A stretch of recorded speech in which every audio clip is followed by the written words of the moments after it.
This story scared the shit out of me. The air in the basement felt like a living thing that smothered every breath Maria took.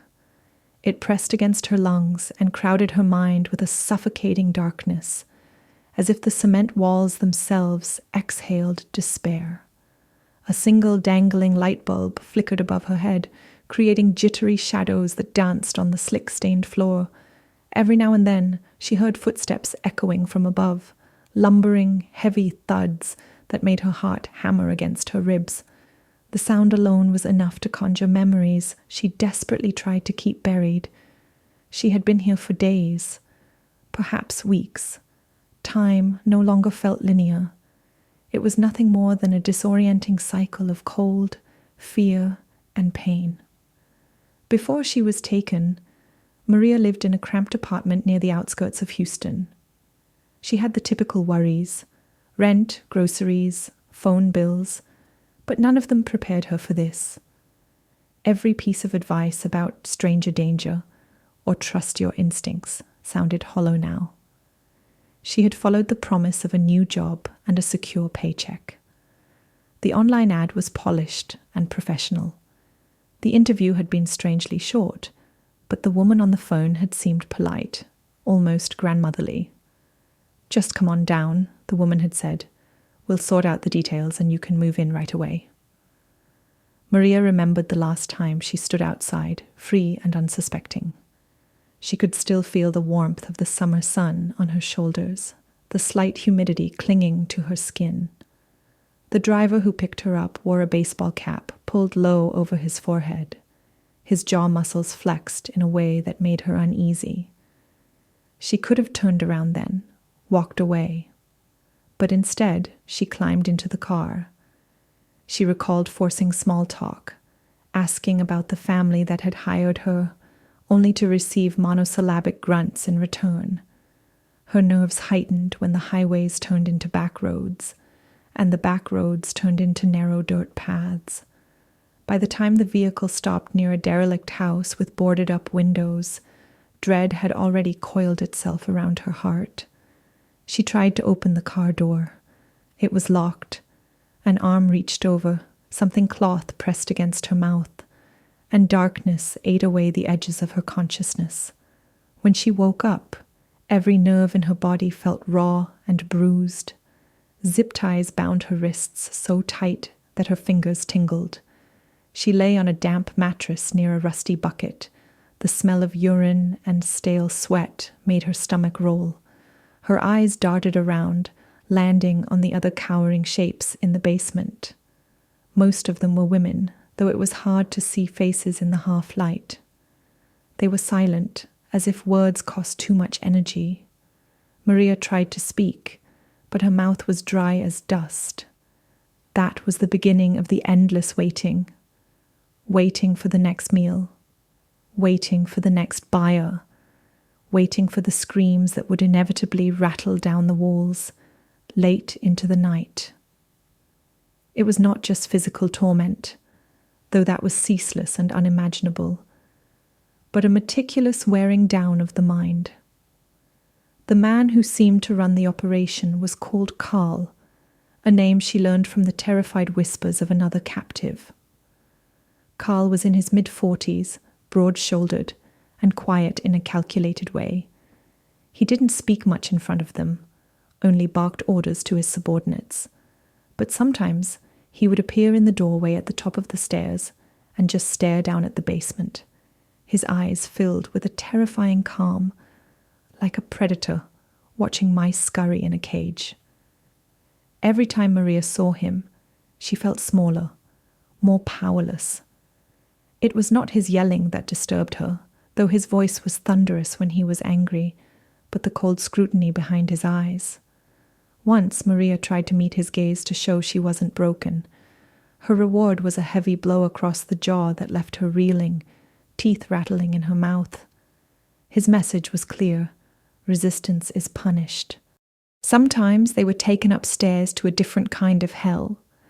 Grim rooms with sagging mattresses and padlocked doors. Men would arrive at odd hours, escorted in by Carl's associates.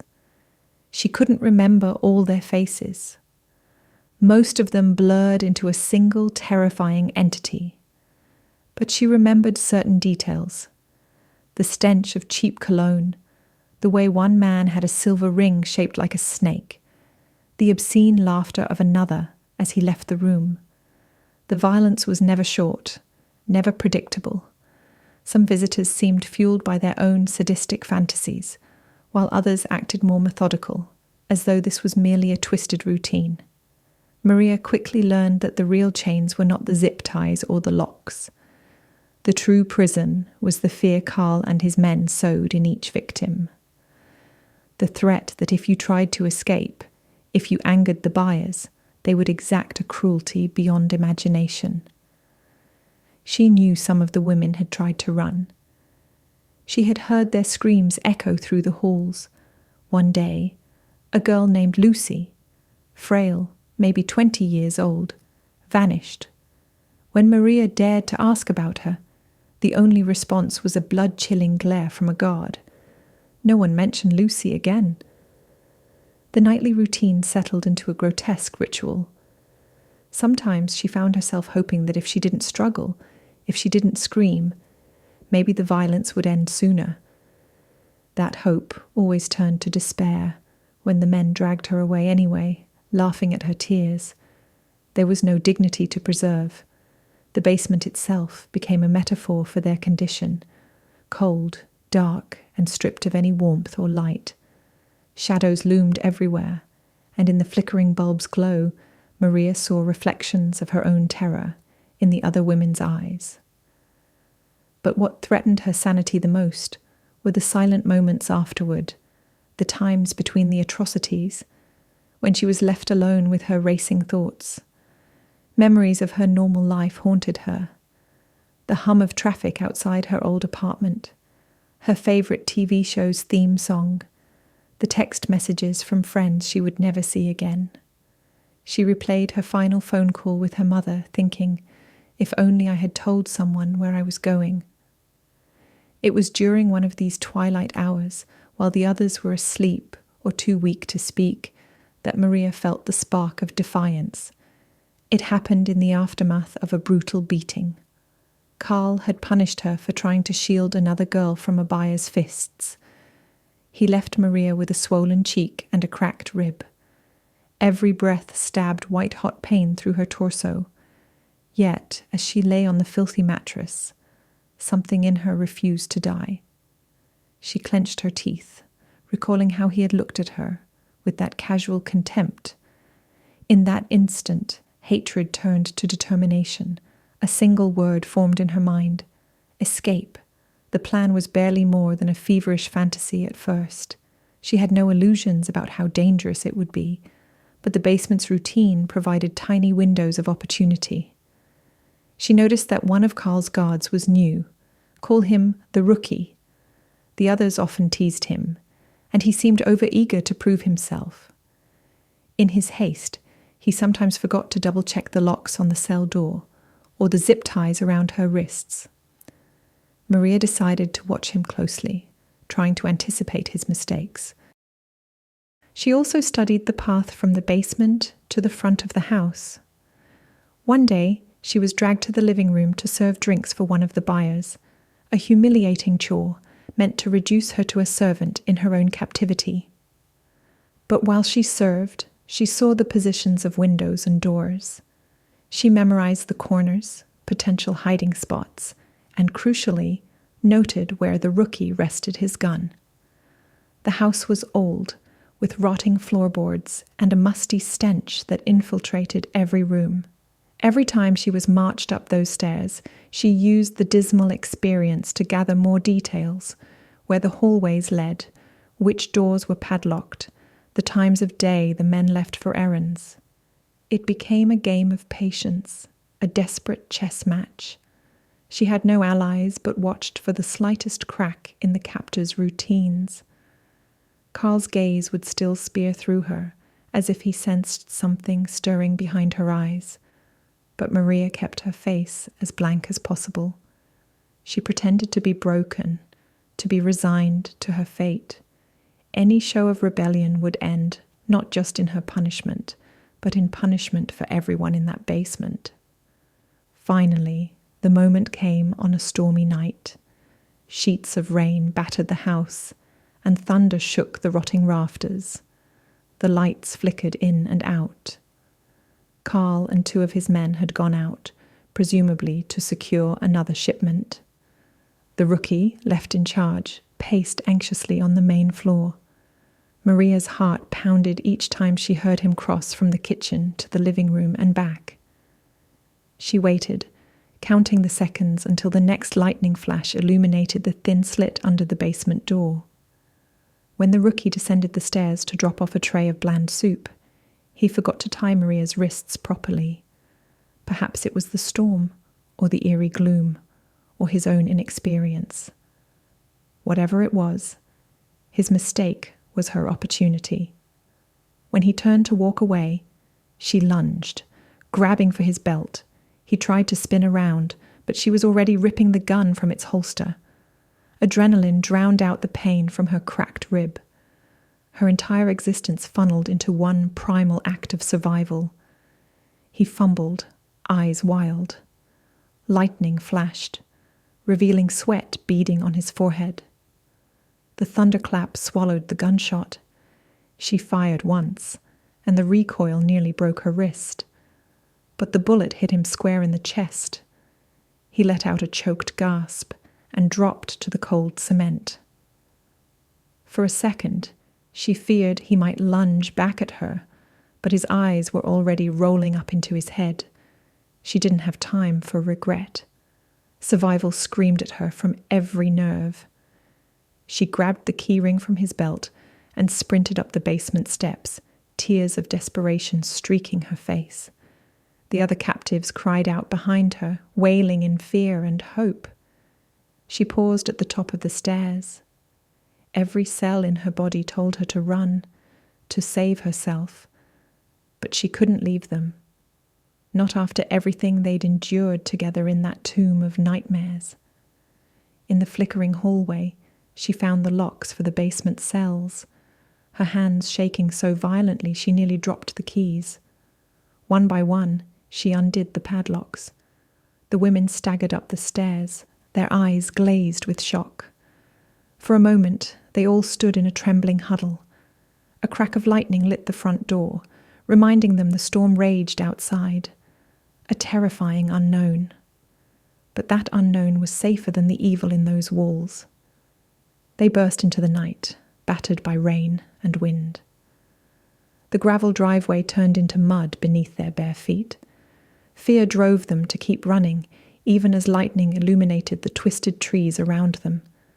They scrambled down the long dirt road, the rain masking their cries. Each woman breathed in the storm air as if it were the first breath of freedom they had ever taken. Behind them, the house stood like a malignant presence in the darkness, its windows flickering with ghostly light. Any moment, Maria expected Carl's car to roar up the path, headlights slicing through the gloom.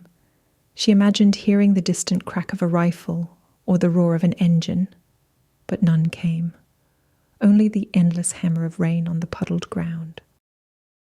They reached the main road, an old, pothole-ridden 2-lane that cut through the countryside.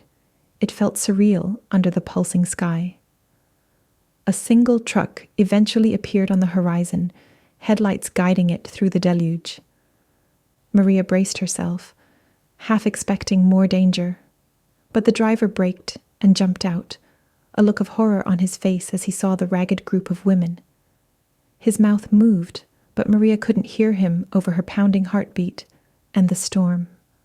All that mattered was they were out of that basement, out of Carl's clutches. Later, when the police arrived and ambulances carried them away to safety, the reality began to set in. Tremors shook Maria's hands, and she found herself repeating, "We're free. We're free." Like a mantra she needed to believe.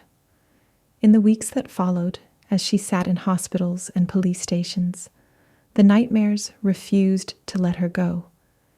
Each night, she jolted awake in a cold sweat, imagining she was still in that basement. She would gasp for air, her mind replaying the sound of that single gunshot and the image of the rookie's eyes going blank. Time did not heal her in a neat, linear way. She struggled with survivor's guilt, tortured by thoughts of the ones who hadn't made it out. Sometimes a sudden noise would plunge her back into the memory of flickering shadows and a cold cement floor. But each day, she woke up outside those walls, a trembling affirmation that she was no longer a prisoner. Maria eventually moved to a different city, far from the stretch of road that led to that decaying house. She found small ways to reclaim her life, seeking therapy, speaking at community events about the reality of human trafficking, and, most importantly, taking comfort in the simple fact that every sunrise meant another day of freedom. When the nightmares came, she reminded herself that the locked basement door now stood open, ravaged by the storm and the chaos of that night. She would never again be the trembling girl waiting in the darkness. In the end, the greatest victory wasn't just escaping the physical prison, but learning to wrestle back control of her own mind from the horrors that tried to claim it. And though the memories would always linger like a long shadow in the corners of her consciousness, she had seen true darkness and survived. Day by day, she discovered she was stronger than she ever believed, and that not even the most terrifying basement could extinguish the spark of her will to live.